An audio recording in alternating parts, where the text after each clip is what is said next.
인사드립니다. 새해 복 많이 받으십시오. 그래요. 다 하셨습니까? 한 번 더 인사합시다. 새해는 은혜 받으십시다. 앞뒤로요. 새해는 은혜 받으십시다. 예. 자동입니다. 자동. 그래요. 우리나라 사람들, 특히 지도자들은 나라가 어떤 위기에 빠지면 자주 써먹는 말이 있습니다.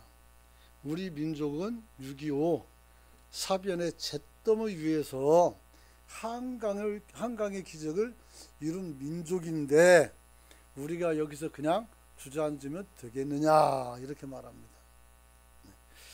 왜 이런 말을 할까요? 그것은 사람들이 어렵고 힘들 때 우리는 내가 어떤 정체성을 가지고 있는지를 잃어버린단 말이에요. 내가 시험이 들고 막 어려우면 내가 신자인지 아닌지 그게 헷갈려요. 그래서 마음도 막 악해지기도 하고 욕도 할 수도 있고 싸우기도 한단 말이에요. 그래, 뜨거운 게 있어요? 그래요. 이제 그러면 안 돼요. 그래요.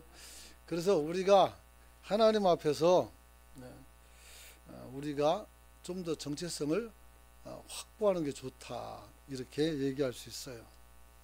결국 지도자들이 이런 말을 하는 것은 국민의 정체성을 좀 자극해서 우리가 어떻게 돼요? 분발하게 하는 거예요. 그게 가장 큰 효과를 나타내는 게 언제냐면 태안에서 기름이 유출됐을 때 그래서 우리가 누구냐 하면서 막 달려들어서 사람들이 돌멩이 모래를 싣는 걸 처음 봤어요. 그래가지고 그 바다를 청정바다로 바꿔놨어요. 제 고향에서 가까워요.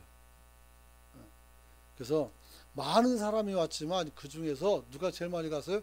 교회가 제일 많이 갔어요. 어떻게 할까요? 가면은 일단 기도하고 시작해요. 아, 저거 교인이구나. 밥 먹을 때도 기도해요. 아, 저거 교인이구나. 거기다가 서로 모르더라도 보면 다 교인들이었다 이렇게 이야기합니다. 사실 국민이든 교인이든 정체성을 우리가 안다는 것은 정말 중요합니다. 왜냐하면 아무리 위기를 만나도 국민들이 자신들의 정체성을 잃어버리지 않으면 그 나라는 망해도 다시 삽니다. 할렐루야. 누가 그래요? 지금 전쟁하는 이스라엘이 그래요. 우리는 쉬운 백성이다. 하나님이 택한 백성이다. 그걸 아직도 붙들고 있어요. 쉬운주의. 그래요. 그래서 이 사람들은 나라가 없이 거의 2000년을 살았지만 독립해서 지금 살고 전쟁에서 지금도 이기고 있어요. 그래서 정말 대단하죠. 이게 정체성의 힘입니다. 반대로 아무리 호화스러운 국가가 되더라도 민족이 정체성을 잃어버리면 그 나라는 머지않아서 망한다. 그래요. 그렇죠. 그래서 조선 개국할 때는 조선이 어떤 나라인지 명확히 봐요. 보여요. 근데 마지막 때는 얘가 지금 무슨 나라인지 헷갈려요. 왕도가 헷갈려가지고 뭐 다른 나라 몇 번 도망가더니 내가 황제다 칭하고 나와가지고 황제 국가가 돼요. 황제가 됐으면 제후국인인데 제후국이 없잖아요. 웃기는 거예요. 그러니까 안 맞는 왕관을 쓰고 있는 것이죠. 여러분. 그러므로 또 우리도 개인도 마찬가지죠. 내가 이 험한 세파에 건재하고 또 한 생명을 우리가 성공적으로 내 생명을 잘 살기를 원한다면 나는 누구인가에 대한 정체성이 확보가 되어야 해요. 저와 여러분들이 그렇게 될 수 있기를 축원합니다. 저는 이제 이 마태복음에 나와 있는 5장을 시작해서 7장까지 꽤 오랜 시간 동안에 여기에 대해서 설교를 하게 될 것 같습니다. 이 마태복음에 나와 있는 5장에 나와 있는 이 산상수호는 우리가 어떤 사람이냐, 기독교인은 어떤 사람이냐라는 정체성을 명확히 가르쳐 주고 있어요. 그래서 우리는 이 마태복음 5장과 6장, 7장에 나와 있는 이 모든 말씀들을 우리가 자주 읽어야 되고 그리고 우리가 그렇게 살려고 노력을 해야 돼요. 여기에는 십계명이 들어가 있어요. 여기서는 우리 기도가 들어가 있어요. 여기에는 우리 생활이 다 들어가 있어요. 어떤 사람이 될 것인가도 다 나와 있어요. 그러므로 이 마태복음 5장에서 7장까지를 안다는 것은 우리가 신앙생활을 잘하는 의식 있는 성도가 된다, 이렇게 이야기할 수가 있는 것입니다. 그래서 오늘 본문을 보게 되면 5장과 7장 사이에서 맨 서문이 나와요. 그게 바로 뭡니까? 같이 한번 읽어봅시다. 다시 시작. 예수께서 무리를 보시고 산에 올라가 앉으시니 제자들이 나온지라 입을 열어 가르치시되. 아멘. 7장 마지막 절 같이 봅니다. 7장 마지막 절 28절 29절 같이 읽어봅니다.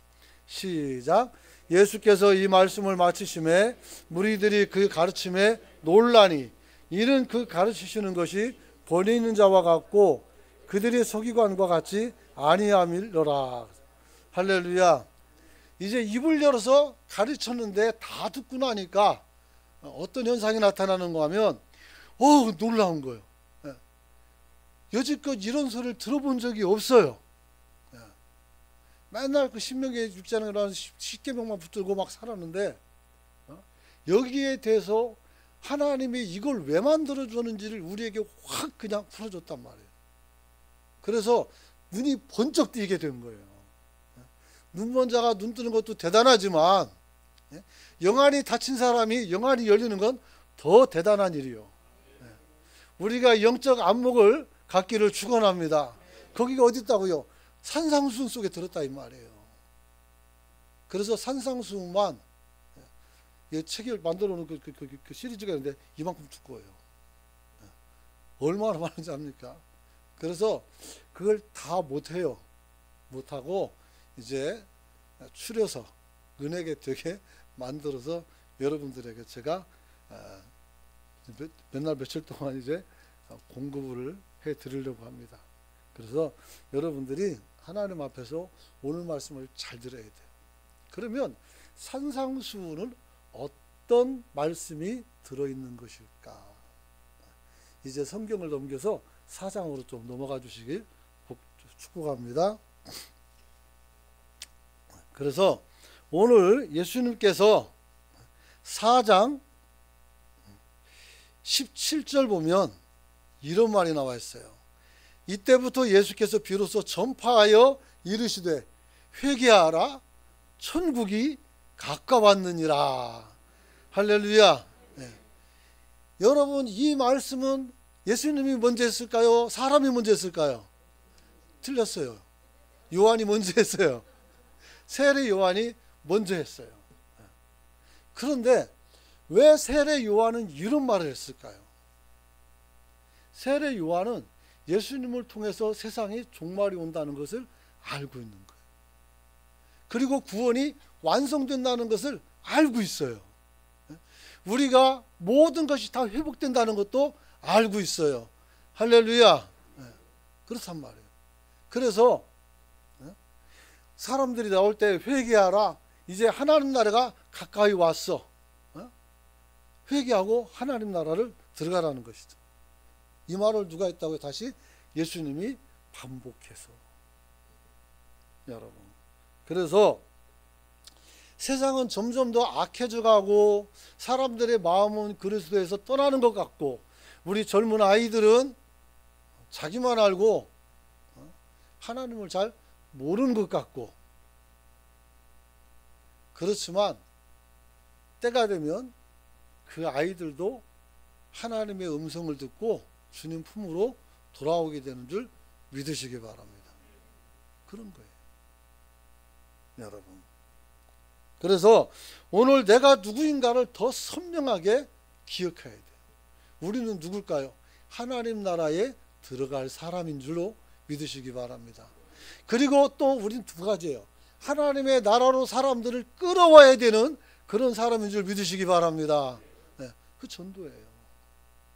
이걸 잘하는 사람은 하나님의 제자로 가까이 가 있는 사람이에요.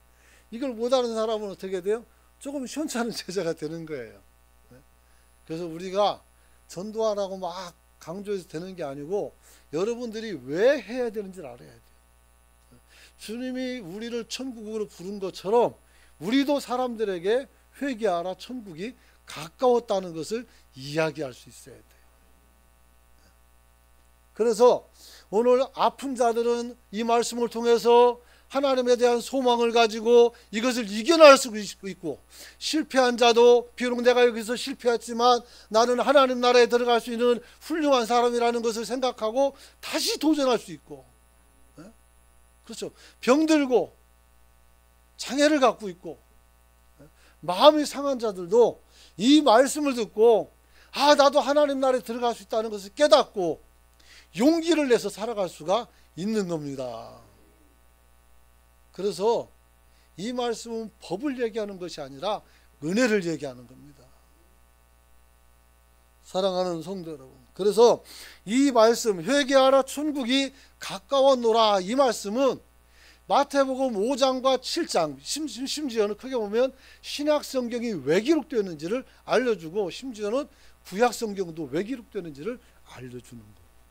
그거는 뭐요? 우리가 천국 가기 위함입니다.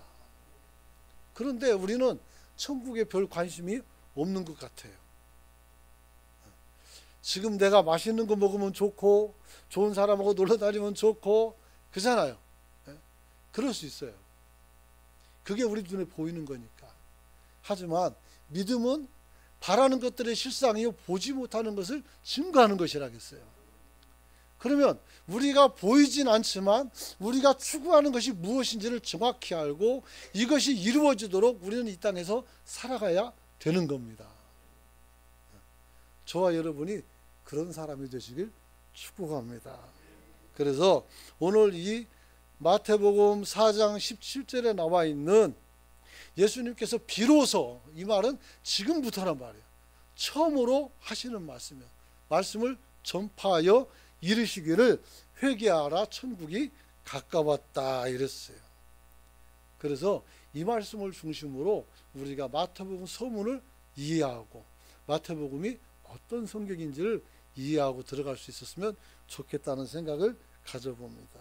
첫째는 주님이 가르쳐 주시는 가르침은 이제 주님께서 5장에 말씀이 나와 있잖아요. 입을 열어 가르치신단 말이에요. 그죠? 입을 열어서 가르치는데 그게 무슨 말이냐? 뭐 복이 있는 사람도 있고 많이 있지만 이것은 나중에 강론이고 총론에 들어가면 어떻게 돼요?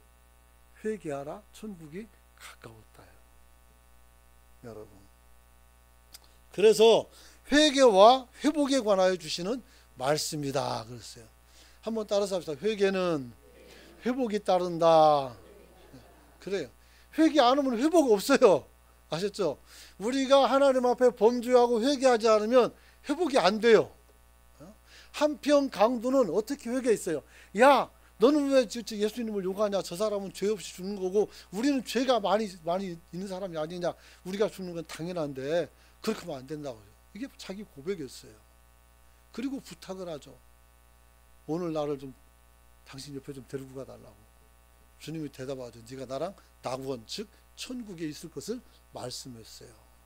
그래서 똑같이 강도인데 한 사람은 지옥 가고 한 사람은 천국 갔어요. 어떻게 해서? 회개해서 변했거든요. 이게 중요한 거예요, 여러분. 그래서 회개가 중요한 것은 이 회개를 통해서 우리가 부족한 부분들이 채워지고 우리가 연약한 부분들을 더 강하게 만들 수가 있는 거예요. 그래서 우리가 못하는 것도 많지만 사도 바울은 이렇게 말했어요. 내게 능력 주시는 자 안에서 내가 모든 것을 할 수 있다 하겠어요. 할렐루야. 2024년이 이 바울의 고백이 여러분의 것이 되시길 축원합니다. 내게 능력 주시는 자 안에서 내가 모든 것을 다 할 수 있어요. 약간 틀어서 이제 여러분들에게 가르쳐야 돼요. 따라서 합시다. 내게 능력 주시는 자 안에서 나는 1년 동안에 3명의 사람을 살릴 수 있다. 할렐루야. 그럼 딱 3명을 살리고 나 끝. 그러면 안 돼요. 그러면은 아주 섭섭할 것 같아요. 기도로 올라가가지고 하나님 이 사람은 끝났다네요. 그렇게 할 수 있어요? 우리가 일이 끝나면 끝나는 거예요. 모세가 옷을 벗고 자기 옷을 벗었을 때 하나님 그를 데려갔단 말이에요. 우리는 끝내면 안 돼요. 지속적으로 더 열심히 충성하는 저와 여러분이 되시길 축원합니다. 사실 하나님 은혜 가운데서 나가서 전도하면 하루에 3명 하는 건 어렵지도 않아요. 사실은 이제 데려다가 이분들을 정착시키고 이 사람들이 성도로 살도록 우리가 도와줘야 되는 거예요. 그래서 요거까지 하는 게 어떻게 돼요? 3명이란 말이에요. 그래서 데려다 끝나는 것이 아니라 데려온 사람을 잘 가리켜서 그들도 우리처럼 기도하고 하나님의 은혜를 경험할 수 있도록 여러분들이 이끌어가는 성도가 되시길 축원합니다. 축원합니다. 그러므로 주님의 제시한 천국 복음은 회개하라 천국이 가까웠다라는 말씀을 통해서 봤을 때 먼저 회개가 선행되어야 된다 그래요. 그래서 우리가 중생할 때 우리가 뭐 6대 이렇게 교리가 있는데 제일 먼저가 소명이에요. 그 다음에 중생이고 회심인데 이게 순서가 좀 안 맞는 느낌이 들 때도 있어요. 먼저 회개가 있고 그 다음에 부르심이 있고 그 다음에 중생이 있고. 근데 사실은 소명이 제일 빨라요. 하나님이 지성아 하고 불렀을 때 어떻게 내가 여기 있나이다 하고 나온 거거든요. 와가지고 하나님의 말씀을 들으니까 어떻게 중생을 얻어요. 그러니까 회개를 하는 건데 또 어떤 사람들은 하나님 은혜 받고 있다가 회개가 쏟아져 나와요. 그러다가 하나님 앞에 거기서 또 중생하는 경우도 있어요. 그래서 순서가 조금 있지만 좀 헷갈릴 때도 있다. 그 선우가 바뀔 수도 있다 이 말이에요. 여러분. 그래서 하나님께서 회개를 말씀하는 것은 지금 뭐라고 했어요? 천국이 가까웠다고 했어요. 영어로는 heaven이라고 나와요. 하늘나라. 그래서 이 천국이 가까웠다는 말은 무슨 말입니까? 우리 모두 다 천국 가는 건 언제예요? 마지막 때란 말이에요. 개인의 종말이든 지구의 종말이든 종말을 염두에 두고 하시는 말씀이에요. 우리가 살아서 만약에 부활해서 하나님 나라 간다 할지 그때도 그게 종말인 거예요. 그래서 죽음을 보지 않은 종말이 있고 죽음을 보는 종말이 있어요. 첫째 죽음. 그리고 이제 또 완전한 우리가 영생이 들어가는데 우리가 하나님께 생명으로 살려서 돌아가는 부활이 있고 어떻게 하나님과 찾아든 완전한 죽음으로 들어가는 부활이 있단 말이에요. 그래서 그 사람들도 부활해서 영원히 저주받고 사는 거예요. 그게 얼마나 끔찍해요. 아, 이럴 줄 알았으면 내가 열심히 믿을 걸. 그 의미가 없어요. 그 부자와 나사로 기억납니까? 부자와 나사로에서 부자가 지옥에 간 후에 아브람 품에 안겨있는 나사로를 보면서 이렇게 말합니다. 내가 너무 갈증이나 죽을 것 같으니까 저 나사로 손끝에 물 한 방울만 찍어서 내 혀끝을 시원케 해달라고 합니다. 그런데 그것도 안 돼요.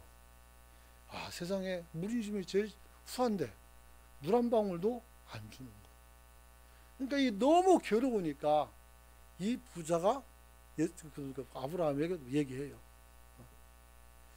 그러면 저 나사로를 살려서 우리 집에 보내서 우리 형제와 아이들이 있는데 그 사람들에게 내가 지금 어떤 고통을 당하고 있는지를 알려줘서 여기 안 오게 좀 해주라 그랬어요. 그랬더니 그것도 거부당했어요. 왜냐하면 거기에는 뭐가 있어요? 성경도 있고 선지자도 있다고 했어요. 그래서 제가 지금 선포하는 이 말씀을 통해서 사람이 죽고 사는 거예요. 아멘 하셔야지. 이거 얼마나 큰 말인데. 그래서 우리는 어떻게 생명을 잘 들어야 되고 우리가 사망을 버려야 돼요. 할렐루야. 그런 거예요. 그래서 주님은 회개 이후로 천국이 가까웠다라고 말하는 거예요. 우리는 믿기 때문에 오시면 좋죠. 천국에 어서 예수님 어서 오시옵소서 막 하죠. 하지만 준비가 안 된 사람은 어떻게 해요? 10명의 처녀 이야기가 있어요. 성경에. 그때 당시 결혼식 할 때 신부가 신랑을 맞으러 나가야 돼요. 그런데 신부는 또 화장도 해야 되고 몸도 또 씻고 해야 되니까 처녀들을 사서 신랑을 맞이하도록 마을 밖에 이렇게 보낸단 말이에요. 그러면 거기서 그 사람들이 기다렸다가 신랑을 맞이해 가지고 집으로 돌아와서 잔치하면 거기서 이 처녀들은 즐겁게 살 수가 있는 거예요. 근데 이번에는 이 집이 부장 같아요. 10명의 처녀를 사서 신랑을 맞으러 보냈어요. 이 사람들 전부 다 등잔에 기름을 다 채워 가지고 갔어요. 그런데 5명은 등잔에 기름을 채우고 그 다음에 뭐요? 기름통을 하나 더 들고 갔어요. 기름통을. 그래서 가가지고 기다리는데 신랑이 1시간 지나도 안 오고 2시간 지나도 안 오고 이제 해가 떨어지는데도 안 온단 말이에요. 그 불을 켜고 기다리는데도 안 오는 거예요. 그래가지고 다 잠들었는데 불이 다 꺼졌어요. 그때 밖에서 누가 그 신랑이 오는 같이 오는 종이 외치는 거예요. 야, 신랑 왔다. 문을 열고 나와라. 외치는 거예요. 그랬더니 불이 다 꺼졌으니까 그 여분의 기름을 가진 사람은 자기 등잔에다 부어서 불을 켜고 신랑을 맞으러 갔어요. 5명은. 5명은 난 기름이 없네. 야, 좀 꺼줘. 근데 우리 거 켜기도 버겁다. 안 줘. 그래가지고 못 줬어요. 그래서 이 사람들은 어떻게 해요? 기름을 사러 가서 기름을 채워가지고 다시 와야 돼. 그래서 왔는데 신랑이랑 5명은 탁 하고 이 사람은 없는 거예요. 여러분, 이게 천국의 모습이란 말, 들어가는 모습이란 말. 우리가 기름은 믿음이란 말이에요. 그래서 우리가 천국에 들어갈 만한 충분한 믿음을 저축하고 있다가 우리가 신랑이 오면 아, 나 여기 있습니다 하면서 등불 들고 나가서 천국 잔치에 들어가면 돼요. 할렐루야. 그때 가서 막 그러면 어떻게 돼요? 안 돼요. 왜 안 돼요? 지금은 은혜의 때이기 때문에 얼마든지 준비할 수 있어요. 그때는 심판의 때는 없어요. 그게. 그러므로 여러분들이 주님 앞에서 회개의 때, 여러분이 주님 앞에서 주님을 바라보고 기대하는 성도가 되시길 축원합니다. 특별히 주님께서 회개를 말씀하셨을 때 우리가 어디에 대해서 회개할 것인가 했을 때 제일 정확하게 나타나는 곳이 어디냐면 사도행전 3장에 있는 말씀이에요. 사도행전 3장에서 베드로가 안진병이 고쳐주고 성전에 들어가서 설교를 해요. 거기서 뭐라고 말하느냐면 아브라함과 이삭과 야곱의 하나님 곧 우리 조상의 하나님이 그 종 예수를 영화롭게 했다 그랬어요. 그러고 말씀하시기를 너희가 그를 넘겨주고 빌라도가 놓아주기로 결의한 것을 너희가 그 앞에서 거부했다 그랬어요. 그 영화롭게 한 예수는 누구냐면 너희가 잡아서 넘겨주니, 즉 우리가 예수를 죽도록 그를 체포해서 넘겨줬다는 거예요. 가룟 유다처럼. 그런데 빌라도는 그 사람이 놓아주려고 막 애를 쓰는데 이 사람이 거부했어요. 요한복음 20장부 나오는데 뭐라고 나와요? 내가 너희 왕을 십자가에 못 박을까? 그랬더니 뭐라고 해요? 없이 하소서, 없이 하소서, 저를 십자가에 못 박으라고 막 외쳐요. 그래서 밀란이 날까 싶어서. 그래도 6월절 되면 한 결례가 있는데 죄수를 놓아놓고 이 사람을 사면하는 게 있단 말이에요. 사면권을 준단 말이에요. 그래서 두 사람을 세워놨더니 뭐라 하겠어요? 바라바하고 예수를 세웠는데 죄 없는 예수님은 죽이라 하고 죄 많은 바라바는 살려줬단 말이에요. 누가? 지금 성전에 들어있는 사람들이. 그 사람들이. 그래서 오늘 사도행전 3장 14절 보니까 너희가 거룩하고 의로운 일을 거부하고 도리어 살인한 사람을 놓아주기를 구했다 그랬어요. 그래서 15절에 뭐라고 말합니까? 생명의 주를 죽였도다 그랬어요. 같이 한번 읽어봅시다. 시작. 생명의 주를 죽였도다. 그러나 하나님이 죽은 자 가운데서 그를 살리셨으니 우리가 이 일에 대해 증인이라.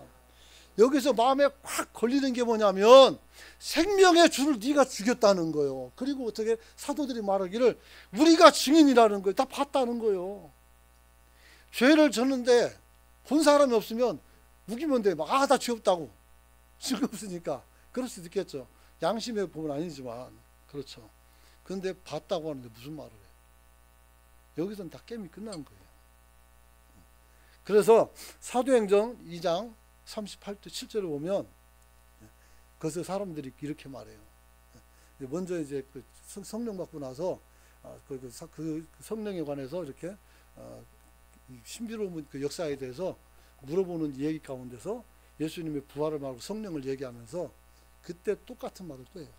그때 이 사람들이 뭐라고 말합니까? 37절이에요. 8절이 아니라. 같이 한번 읽어봅니다.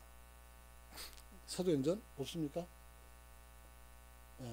읽어보세요. 시작. 그들이 이 말을 듣고 마음에 찔려 베드로와 다른 사도들에게 물어 이르되 형제들아 우리가 어찌할꼬 하거늘. 할렐루야. 이 말을 듣고 이 사람들이 어떻게 돼요? 이제 내가 예수를 죽였잖아요. 어떻게 할까요? 유다가 예수님을 팔았어요. 어떻게 할까요? 유다가 할 수 있는 후회하는 것이었어요. 후회. 아, 괜히 그랬어. 그래서 받은 돈을 어떻게 돼요? 성전에다 집어 던져요. 그리고 자기는 자살한단 말이에요. 후회는 회개가 아니에요. 회개는 우리가 후회가 아니고 내가 잘못한 것에 대하여 어떻게 돼요? 철저한 반성을 하고 다시는 그렇게 하지 않겠다라고 말하는 게 회개란 말이에요. 그래서 같은 걸 가지고 자꾸 회개하면 어떻게 돼요? 성경에 나와 있는 것처럼 너희가 개가 토한 것을 먹음같이. 왜 그걸 또 먹냐고, 더럽게. 그런 거예요. 여러분, 바로 지금 베드로가 요한복음 사도행전 3장에서 하는 말은 바로 이 얘기예요. 너희들이 예수를 죽였지 않냐? 이렇게 말하는 것이죠. 그러면서 뭐라고 말합니까? 39절, 사도행전 3장 19절에 보면 같이 한번 읽어봅니다. 시작. 그러므로 너희가 회개하고 돌이켜 너희 죄 없이 함을 받으라. 이같이 하면 새롭게 되는 날에 주 앞으로 이를 것. 예. 회개하고 돌이킨다는 것은 이제 주님을 영접하고 다시는 버리지 않는 거예요. 여러분이 그것을 지키시길 바랍니다. 일본에서 배교를 이렇게 시키는데 뭐 어떻게 할 수 없으니까 그 예수님의 그 얼굴을 동판으로 만들어 놓고 거기다가 밟고 침을 뱉고 나가라고 그래요. 그러면 배교한 것으로 인정한다고. 그 침묵이라는 책에도 있고 영화 사일런스에도 나와요. 거기에. 그런데 크리스찬들은 그걸 못해요. 사람들은 말해요. 그냥 그 밟고 지나고 침 뱉어서 그 다음날 다시 믿으면 되지. 회개하고. 그게 안 되는 거예요. 나를 구원하신 하나님, 생명 주셨는데, 그잖아요. 이제는 내가 생명을 들을 시간인데 내 살자고 주님의 얼굴에 침을 뱉어요. 이게 안 되는 거예요. 그래서 죽었어요. 사람들은 생각하죠. 저 미루는 것들 아닌가? 바보 아닌가? 정말 바보일까요? 믿음이란 건 그런 거예요. 그래서 우리가 같은 회개를 두 번 하지 않도록 하나님 앞에 여러분 자신을 잘 세워나가는 성도가 되시기를 축원합니다. 축원합니다. 이제 시간이 거의 다 됐어요. 반도 안 했는데. 예수님은 회개와 더불어 뭐랍니까? 회복을 말씀하고 있어요. 회복. 여러분, 마태복음 4장 23절과 4절을 같이 한번 읽어봅니다. 시작. 예수께서 온 갈릴리에 두루 다니사 그들의 회당에서 가르치시며 천국 복음을 전파하시며 백성 중에 모든 병과 모든 약한 것을 고치시니 그 소문이 온 수리에 퍼진지라. 사람들이 모든 앓는 자, 곧 각종 병에 걸려서 고통당하는 자, 귀신 들린 자, 간질하는 자, 중풍병자들을 데려오니 그들을 고치시더라. 아멘. 여러분, 하나님께서 회복을 주는데 어떤 회복을 줘요? 첫 번째는 우리가 영적인 회복이 있어야 돼요. 영적인 회복이 있어야 되는데 하나님께서는 예수를 모르는 사람들은 그게 먼저 오지 않아요. 믿는 사람들은 영적 회복이 먼저가 돼요.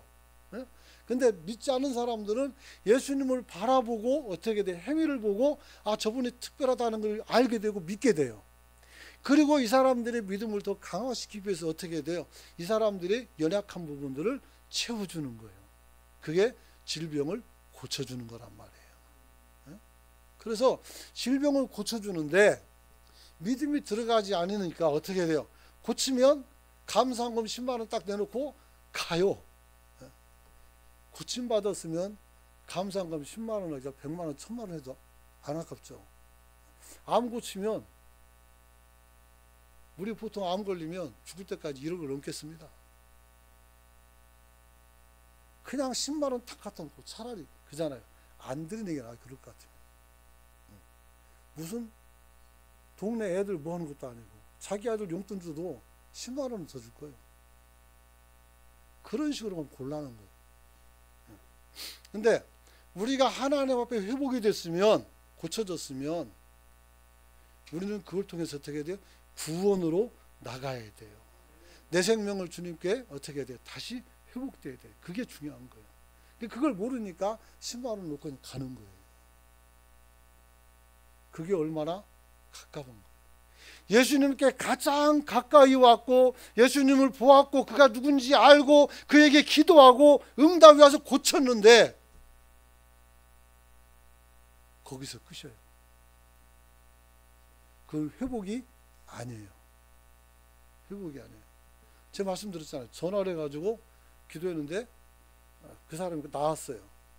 그래서 내려가려면 얘기나 하고 가든지 오락에서 올라갔더니 집에 가버리는 거예요. 그래서 나도 그런가 보다 말았더니 일주일 만에 다시 전화가 와서 죽었다고. 왜냐하면 고쳤다고 이제 좋으니까 나가서 술 마신 거예요. 다시 술 마시고 막 놓은 거예요. 노세노세하면서. 그래가지고 팍 죽어버렸어요. 아유, 밀어내도 저렇게 밀어날까. 내 영혼이 구원받고 새로운 인생을 살아갈 수 있는 기회가 되는데 아깝고도 아깝죠. 여러분들은 절대 그런 거 놓치지 않으시기를 축원합니다. 축원합니다. 그런 것이죠. 그래서 모든 사람들을 각종 병 걸려서 고통당하는 자, 귀신 들린 자, 간질자, 중풍병자 다 고쳐줬단 말이에요. 실제로 하나님께서는 우리가 부활할 때는 어떻게 돼요? 다 온전하게 될 줄 믿으시기 바랍니다. 눈먼 자는 보게 될 거고 귀 먹은 자는 들리게 될 거고 그죠? 코가 막힌 사람은 뚫릴 거야 아마. 그래가지고 기가 막힌 사람은 다 뚫릴 것이고 걱정하지 마시란 말이에요. 그래서 하나님이 가장 완전하게 회복하는 거예요. 산상수는 바로 이 회복을 다루고 있어요. 그래서 그 회복의 그 수준도 얘기해요. 수준도. 누가 겉옷을 달라면 속옷까지 주라 그래요. 이런 도덕성을 누가 가질 수 있어요? 이거는 자기를 생각하고 자기를 의식하고 자기 주장이 가능한 사람은 할 수가 없어요. 온전히 하나님께 몸을 맡긴 사람만이 할 수가 있는 것입니다. 그리고 주님께서는 그래서 출애굽기 15장 22절 27절 보면 주님께서 마라의 쓴물을 보내셔서 사람들을 고통스럽게 하고 그 다음에 나무까지 던져서 단물 만들었단 말이에요. 그리고 엘림으로 사람을 인도했어요. 그래 놓고 주님께서 자기 자신을 정체를 밝혔어요. 뭐라고 하는가 하면 나는 너희를 치료하는 하나님이다. 여호와라 하죠. 나는 너를 치료하는 하나님이다 그랬어요. 오늘 예수님께서는 우리의 영혼뿐만 아니라 몸과 마음 모든 것을 다 고쳐주시는 하나님인 줄로 믿으시기 바랍니다. 그래요. 우리가 바라고 소망하는 모든 은혜는 여기에 있어요. 회개 이후에 있어요. 회개 이후에 있다고. 우리가 그것을 잊어서는 안 됩니다. 이제 말씀 마칠 겁니다. 사랑하는 성도 여러분, 주님의 가르침은 그것 말고도 천국 도래에 관한 것도 있고 그리고 또 하나님께서 종말의 때 우리가 어떤 소망을 가질 건가 이것도 이야기를 합니다. 이런 것도 나중에 이제 설교할 때 삽입해 가지고 안 했던 부분을 껴서 할 겁니다. 그래서 여러분들이 꼭 기억하시길 바랍니다. 그러므로 하나님께서 우리를 왜 불렀는가를 생각해야 돼요. 그것은 여러분 4장에는 마태복음 4장에 있는 16절 같이 한번 읽어봅니다. 시작. 다시 읽으세요. 시작. 흑암에 앉은 백성이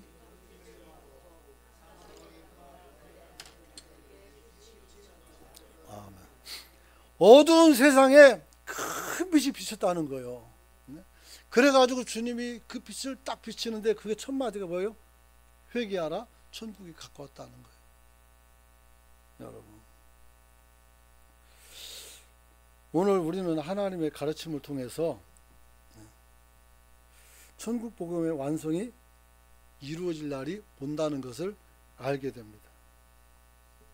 그리고 가르침을 통해서 우리는 먼저 회개와 회복을 온전히 이룰 수 있기를 원합니다.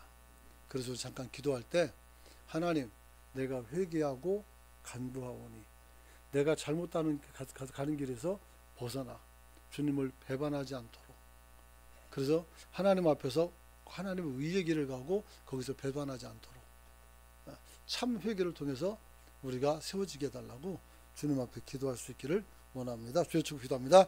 주여 은혜와